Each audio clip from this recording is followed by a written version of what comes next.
कुंडी साहब, मैं ये जानना चाह रही हूँ कि अब एक दफ़ा फिर पाकिस्तान पीपल्स पार्टी काबीना का हिस्सा बनने के लिए तैयार नज़र आती है, एटलीस्ट ये खबरें हैं। क्या ये खबरें दुरुस्त हैं कि पाकिस्तान पीपल्स पार्टी वफाक में काबीना में बैठेगी? देखिए, जहाँ तक मुझे इल्म है और जो बात है कि माजी में जो पाकिस्तान पीपल्स पार्टी की सेंट्रल एग्जीक्यूटिव कमेटी ने एक फैसला किया था कि हम काबीना का हिस्सा नहीं बनेंगे, तो अभी अगर कोई ऐसी डेवलपमेंट है तो पाकिस्तान पीपल्स पार्टी की सेंट्रल एग्जीक्यूटिव कमेटी फैसला करेगी कि हम काबीना का हिस्सा बनेंगे या नहीं बनेंगे। तो ऐसा सच जहाँ तक मुझे इन्फॉर्मेशन है, पीपल्स पार्टी फिलहाल कैबिनेट का हिस्सा बनने नहीं जा रही है। जी मुख्तलिफ चैनल से मुख्तलिफ खबरें हैं कि जी वो 8 मिनिस्ट्रियाँ 10 मिनिस्ट्रियाँ, लेकिन ऐसा अभी तक कोई ऐसा फैसला नहीं हुआ कि वो काबीना का हिस्सा बनेगा। तो अभी जब बिलावल साहब मिले शहबाज साहब से, क्योंकि उससे पहले ये र्यूमर्स नहीं थे, लेकिन जैसे ही उनकी मुलाकात हुई तो जाहिर है कि ये अफवाहें गर्दिश में करना शुरू हो गई, गर्दिश में आ गई। तो आपको लगता है कि ये मुलाकात किसी और मकसद के लिए थी? अगर वो और मकसद था तो वो क्या मकसद था?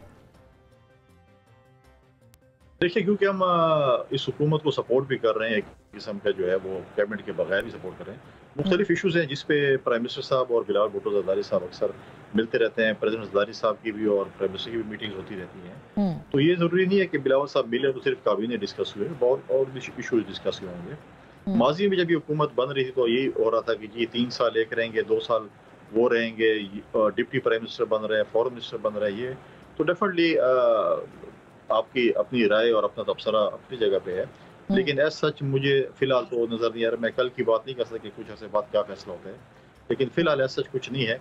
अगर जो कुछ भी होगा वो पाकिस्तान की उस पार्टी की सीसी फैसला करेगी। अच्छा, ऐसा तो नहीं है कि अच्छे दिनों का इंतज़ार है कि कुछ इन्वेस्टमेंट आ जाए, कोई पॉलिटिकली स्टेबल हो जाए? क्योंकि आज जो सुप्रीम कोर्ट का फैसला आया है, आपको नहीं लगता कि इससे एक 2/3 अक्सरियत भी गई, आप आईनी तरमीम भी नहीं कर सकते उस तरह से, यानी कि बहुत आसानी के साथ?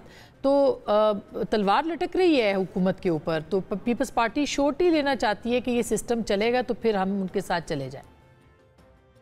नहीं, ऐसा जैसी कोई बात नहीं है और कोई भी ऐसी तलवार नहीं लटक रही। पाकिस्तान पीपल्स पार्टी ने इस हुकूमत को वोट किया है और पाकिस्तान पीपल्स पार्टी इस हुकूमत को सपोर्ट कर रही है और हम हर पॉजिटिव चीज़ को सपोर्ट करेंगे। हम तनकीद भी, जैसे मैंने पहले कहा था, पीपल्स पार्टी ने कहा भी है कि तनकीद पर इस्लाह करेंगे। तो लिहाजा ऐसा ऐसी बात नहीं है कि हम कहें कि हुकूमत गिरे और कोई ऐसी चीज़ हो, खुदा न खास्ता ऐसी चीज़ नहीं है। अच्छा, अब मौलाना फजल रहमान साहब वहाँ हैं, नाराज़ हैं, आपके पुराने इत्तेहादी हैं, आपके तो इलाके से हैं। आपको लगता है कि उनके साथ आप भी कोई ब्रिज का किरदार अदा कर सकते हैं उनके साथ मामलात को बेहतर बनाने के लिए? देखिए, मौलाना साहब ने हमेशा डेमोक्रेटिक पॉलिटिक्स की है, डायलॉग्स की पॉलिटिक्स की है, अपोजिशन में भी रहे हैं तो उन्होंने जमहूरी अपोजिशन का किरदार अदा किया है और उनके तहफ़्फ़ुज़ात भी अभी जो इलेक्शन के हवाले से हैं वो अपनी जगह पे भी अगर वो दुरुस्त पाए जाते हैं तो मेन उसके तहफ़्फ़ुज़ात तो खैबर पख्तूनख्वा में है, लेकिन वो उनके जलसे हुए हैं सिंध में, उन्होंने कराची में किया है और अब वो खैबर पख्तूनख्वा में भी जलसा करने जा रहे हैं। तो अच्छी बात है अगर इखलाक़ी जुर्रत का मुज़ाहरा करे सुन्नी इत्तेहाद कौंसिल या PTI।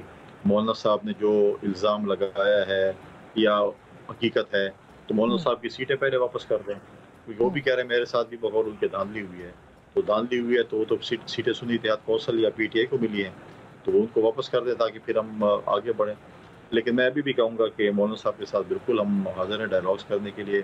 तमाम पॉलिटिकल फोर्सेस के लिए जो है वो डायलॉग्स करने के लिए हम हमेशा जो है वो तैयार रहते हैं और ख़ासकर वो हमारे सूबे का इशू है।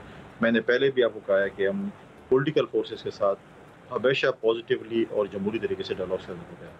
अच्छा, आपने शुरू में एक दहशतगर्दी के खात्मे के हवाले से बात की थी कि उसके ऊपर काम नहीं हुआ, उसके ऊपर नज़रियात का फ़र्क है। ज़ाहिर है पीपल्स पार्टी जो है वो और तरह से सोचती है दहशतगर्दी को, तहरीक इंसाफ और तरह से है। तो आपको लगता है कि आने वाले दिनों में खैबर पख्तूनख्वा में अमन व अमान के हवाले से बतौर गवर्नर आप कोई किरदार अदा कर सकते हैं? कोई डायलॉग शुरू हो सकता है, किसी तरीके से कोई डेवलपमेंट आ सकती है, या उन लोगों को सज़ा मिल सकती है जिन लोगों ने कम अज़ कम फैसिलिटेट किया है इन सारे दहशतगर्दों को? देखिए, मैं समझता हूँ कि अभी भी काफ़ी लेट हो चुका है। हमें बहुत पहले इस चीज़ पे डायलॉग्स कर लेने चाहिए थे। पॉलिटिकल फोर्सेस को, स्टेक होल्डर्स को एक पेज पे होना चाहिए था, जो कि अभी तक नहीं हो सके। तो उनको अगर एक पेज पे नहीं होते तो आप दहशतगर्दी के खिलाफ पहले भी अगर आप देखें हमने जो जंग लड़ी थी, चाहे वो स्वात ऑपरेशन था, चाहे वो फॉर्मर फाटा में जो कुछ ऑपरेशन थे, IDP जिस तरीके से सेटल डाउन हुए थे, तमाम एक पेज पे थे। آپ اگر آج ایک پیج پہ نہیں ہیں اور آپ ملیٹنٹس کو آباد کرتے ہیں اور کہتے ہیں پرامن رہیں گے، آج انہوں نے ہتھیار اٹھا لیے ہیں اور آپ کے ملک کے لیے مطلب ہے کہ نیک نامی تو نہیں لے کے آ رہے ہیں. جس طریقے سے چائنیز پہ حملہ ہوا تو آپ کیا سمجھتے ہیں کہ یہاں پر پھر آپ انویسٹمنٹ آئے گی؟ یہاں پر اگر لکی سیمنٹ فیکٹری پہ حملہ ہوتا ہے تو آپ سمجھتے ہیں کہ وہاں پر انویسٹمنٹ آئے گی آپ کے صوبے میں؟ آپ ایک طرف کہتے ہیں کہ ہمارے صوبے میں انویسٹمنٹ آئے، انویسٹرز آئیں، تو جب وہ اس صورتحال ٹی وی پہ اور سوشل میڈیا پہ دیکھتے ہیں تو کیسے آپ کے صوبے میں آئیں گے؟